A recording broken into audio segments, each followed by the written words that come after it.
ressources naturelles ont toujours été considérées comme une opportunité pour ce pays, mais aussi comme une malédiction. Malédiction pour la simple raison que les Congolais n'ont jamais eu une véritable maîtrise sur leurs ressources naturelles et n'ont jamais eu l'opportunité d'en faire un canal efficace de lutte contre la pauvreté. Malédiction aussi, car l'histoire de ce pays est marquée par des siècles de pillage de ses ressources. Ce pays a vu d'abord ses ressources humaines pillées à travers l'esclavage, puis ce fut les ressources animalières avec le commerce de l'ivoire, puis vint le caoutchouc au plus fort de la colonisation. Aujourd'hui, on parle de diamants de sang, on parle de coltan et du rôle des groupes armés et des groupes mafieux dans le pillage des ressources naturelles congolaises. Et donc c'est une histoire qui constitue finalement un cycle de pillage et de violence.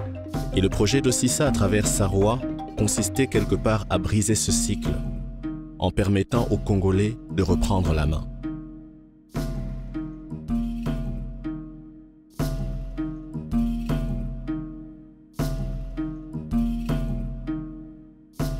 L'exploration des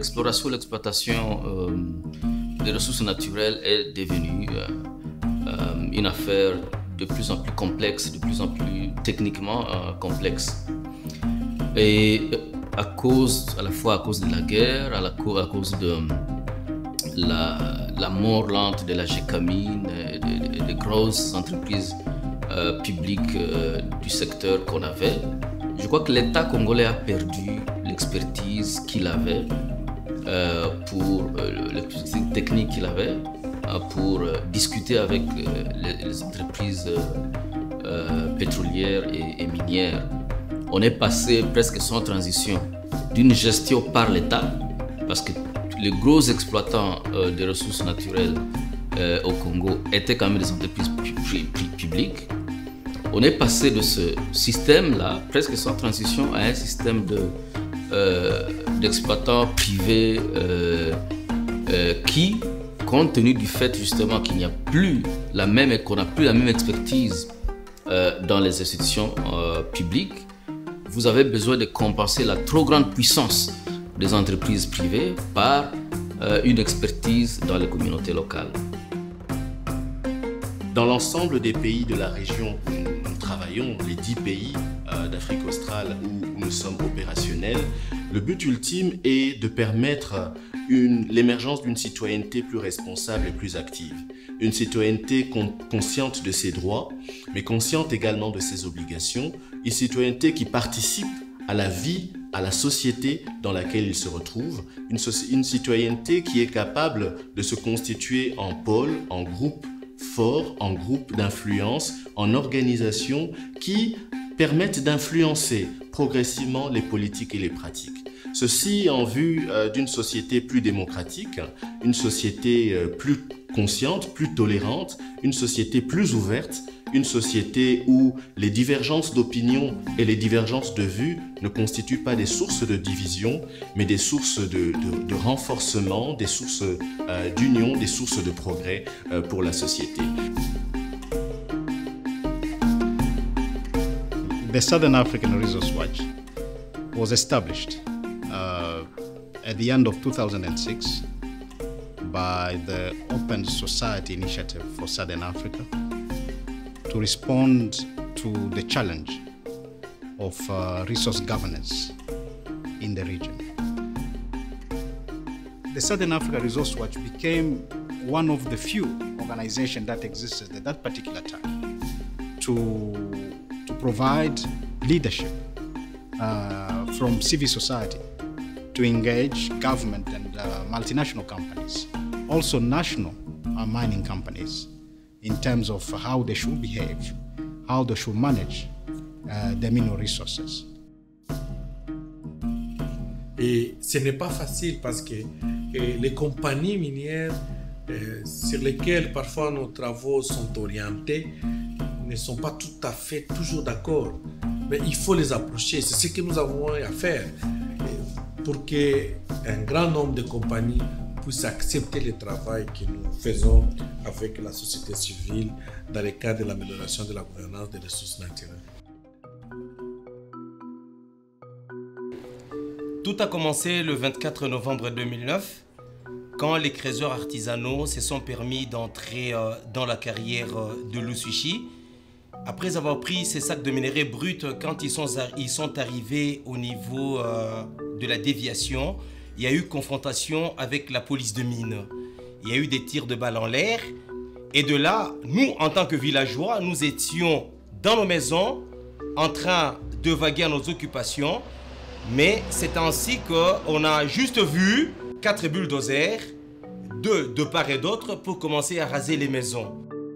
Mouzé nous avait dit ceci: prenez-vous en charge vous-même. Alors je me suis dit, au lieu de rester en ville en train de mendier par-ci par-là, je me réfugie dans ce village où j'ai jugé bon de me retrouver. Mais voilà que nous avons passé des nuits dehors, nous avons essayé de reconstruire encore. Et même aujourd'hui où je vous parle, nous sommes menacés. Hier soir, nous avons suivi à la télé, il y a le ministre qui nous a dit qu'on doit démolir des maisons encore que nous avons reconstruites. C'est là le grand problème que nous avons. Et donc nous avions ciblé, et en collaboration avec Sarwa, 3 sites pilotes. C'est notamment, disons, les sites de Fungurume, Kawama et Sakanya. Nous sommes partis de l'idée selon laquelle il y a des communautés qui vivent autour des zones de grandes compagnies, qui vivent dans une pauvreté extrême, qui ne connaissent pas leurs droits. Et donc nous avions pensé la meilleure arme d'adresser ces problèmes, c'était d'abord de renforcer les gens, de rendre les gens conscients des problèmes autour d'eux. Nous sommes parvenus à renforcer les capacités en termes de connaissances, des droits qu'ils ont vis-à-vis de la compagnie. Nous avons aussi renforcé leurs capacités sur comment documenter les situations de droits de l'homme. Fungurume Tank Développement est né grâce à l'initiative des associations d'abord qui existaient à Fungurume. Via la prospection des Sarwa, ces associations ont été regroupées et amenées à Likachi pour une formation. Et là, on nous a beaucoup aidé, comment faire des plaidoyers, comment introduire des projets et comment mener des activités. Nous menons des actions différentes. Et parfois, nous sensibilisons à la radio, juste ressortir le droit de la communauté via les mines, ou bien les investisseurs dans les mines. Par exemple, en ce moment où je vous parle, nous sommes en train de faire une médiation. TFM, l'entreprise locale, avec la communauté de Kiloville, qui est en difficulté vis-à-vis de leur contrat. Nous sommes allés plus loin.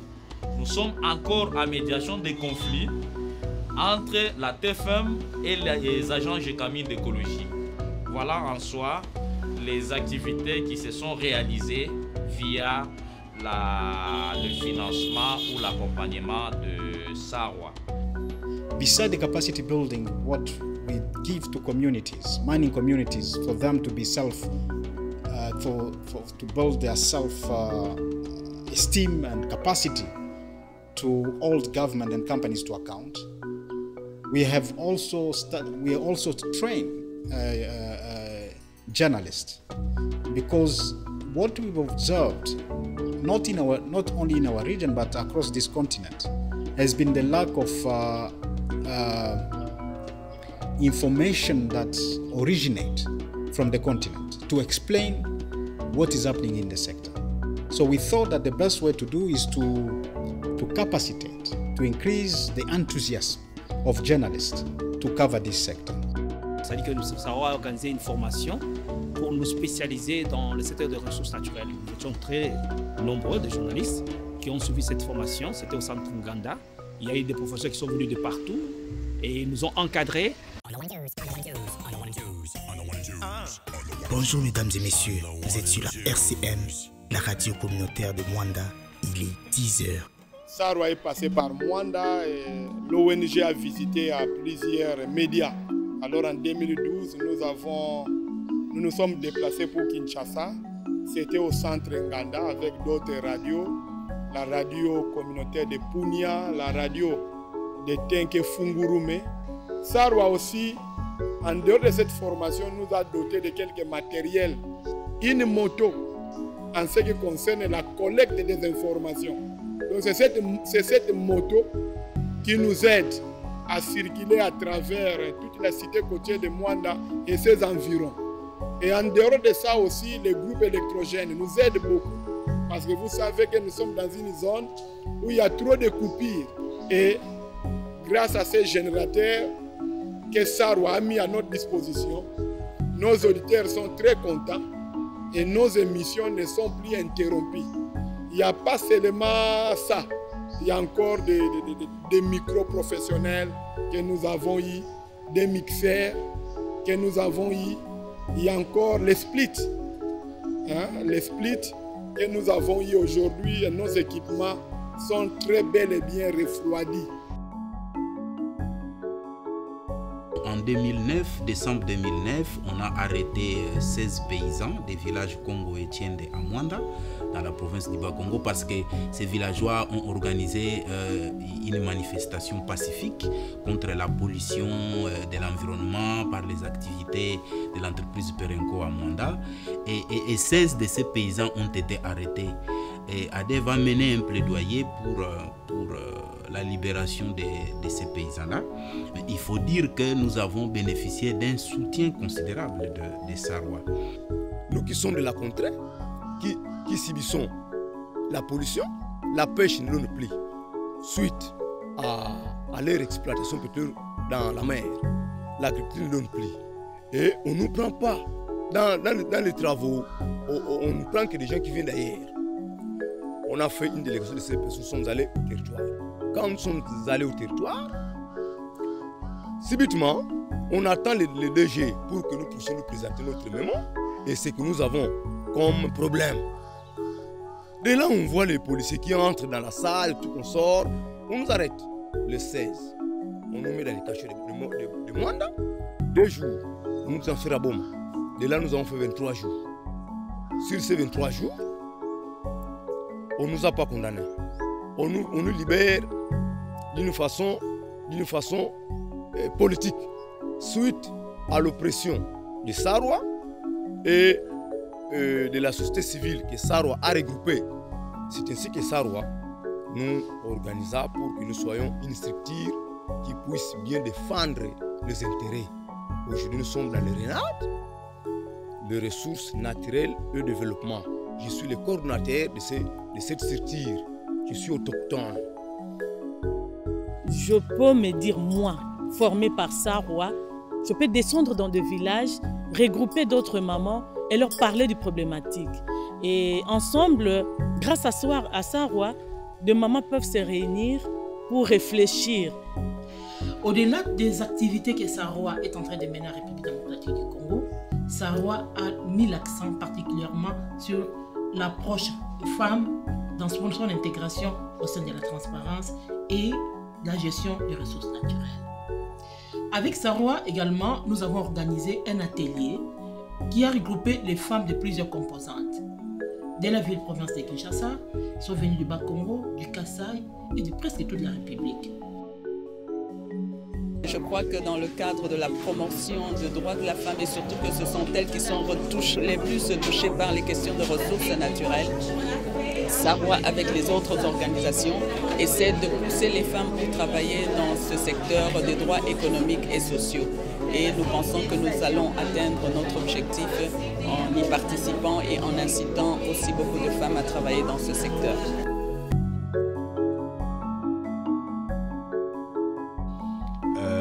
Si on veut faire un plaidoyer qui est fort, ce n'est pas une seule organisation. Par exemple, au niveau des décideurs, pour l'influence des lois, il y a des actions que nous avons menées en synergie avec Sarwa, Réseau Ressources Naturelles, ACDH, CEPAS et d'autres, pour la révision du code minier, pour l'adoption de la loi portant un régime général des hydrocarbures, mais aussi nous avons mené des plaidoyers, notamment en ce qui concerne la renégociation des contrats miniers.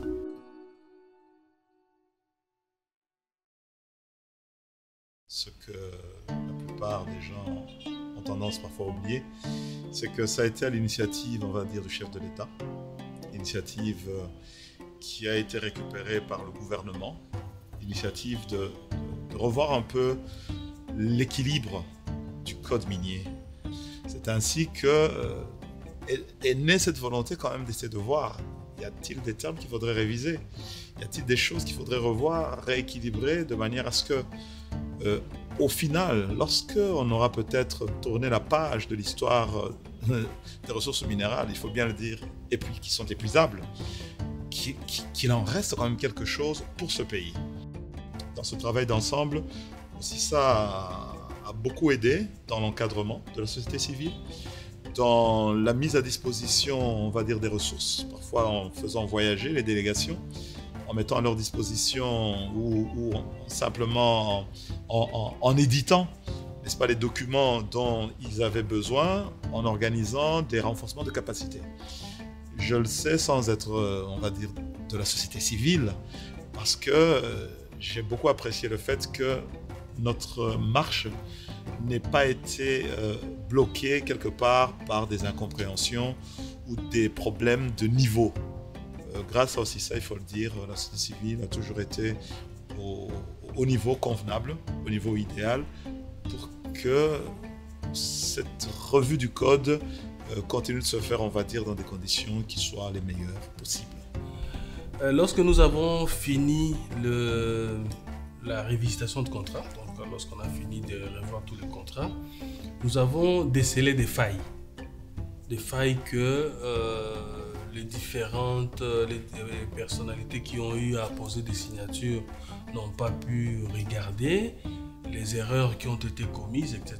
Et nous avons essayé de constituer un document qui établissait ce qu'il ne fallait plus faire. Et ça nous a amené à produire les contrats miniers type qui est disponible aujourd'hui et qui peut donc servir à tous ceux qui pourront un jour signer un contrat. Donc ça, c'est un travail important qui nous ont aidé à réaliser et qui en fait constitue une des recommandations de la révisation de contrats miniers et qui a été mise en œuvre grâce à OCISA. La partie société civile et les gouvernements, quelquefois, peuvent se mettre d'accord sur certains défis lorsque la société civile fait les reproches que le secteur minier n'apporte pas suffisamment de ressources pour les besoins du pays et des populations. Et donc, on pousse les gouvernements à mettre un peu plus à tenir compte d'une fiscalité qui lui permette d'avoir les moyens de sa politique. Mais ce n'est pas toujours la même chose, ce n'est pas toujours la même politique pour les entreprises. Et donc le lobbying que moi je pense que la société civile pourrait faire, bien sûr le gouvernement ne croise pas les bras, c'est que Sarrois aussi ça en tant que société civile qui a une certaine oreille dans certaines sphères au niveau international, peuvent aussi faire comprendre, peuvent aussi faire entendre les préoccupations du gouvernement, les préoccupations de la société civile ici, de sorte que les positions des uns et des autres ne restent pas toujours figées.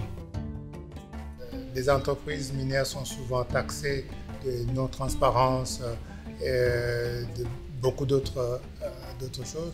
Donc le fait même de parler de la bonne gouvernance, d'amener la bonne gouvernance au sein de la Chambre des mines et à travers la Chambre des mines au sein des entreprises minières, c'est très très important.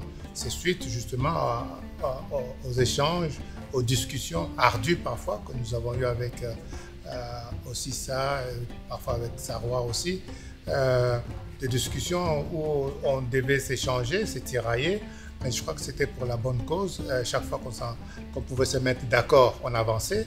Et effectivement, s'il y avait des divergences, on discutait sur ces différentes divergences-là. Donc c'est très très important que la bonne gouvernance s'installe chez nous en République démocratique du Congo vis-à-vis de nos entreprises minières pour que finalement cela nous amène aussi à la transparence dont on recherche. I think this has been one of our key interventions in Southern Africa, where we have promoted, where we have supported, where we have worked with government to change weak legislation, mining legislation. We have pioneered civil society intervention in the Democratic Republic of Congo around the revision of the mining and hydrocarbon legislations, which is in fact underway. So we continue to be recognized as the key player that companies and government come to if they want civil society to participate. Lorsque nous avons analysé les accords de paix d'Addis Abeba et la question des minerais de conflit en RDC, on a ressorti les engagements de l'élite congolaise. Parce qu'à ce moment-là, nous avons invité et la société civile, et les hommes politiques, et les cadres universitaires qui sont venus des États-Unis, du Sénégal. Ça a permis à ce qu'on ressorte un rapport qui recensait un peu les grands problèmes qui se trouvent dans la gouvernance des minéraux. Les minéraux des conflits, on a suggéré beaucoup de propositions là-dedans. Mais une des grandes actions que Saroa a menées en RDC, c'est aussi la recherche. Nous avons publié plusieurs rapports, plusieurs résultats de recherche, notamment la recherche sur le gold. Nous avons pu réunir pour la toute première fois tous les grands acteurs de théâtre du Congo, ceux qui sont dans les sketchs, ils travaillent avec la RTNC, la radio, la chaîne mère.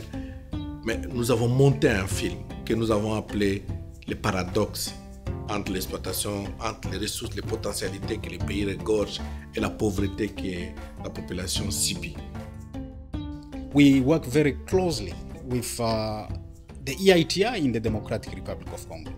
And we are one of the key organizations in terms of promoting the EITI in the Democratic Republic of Congo.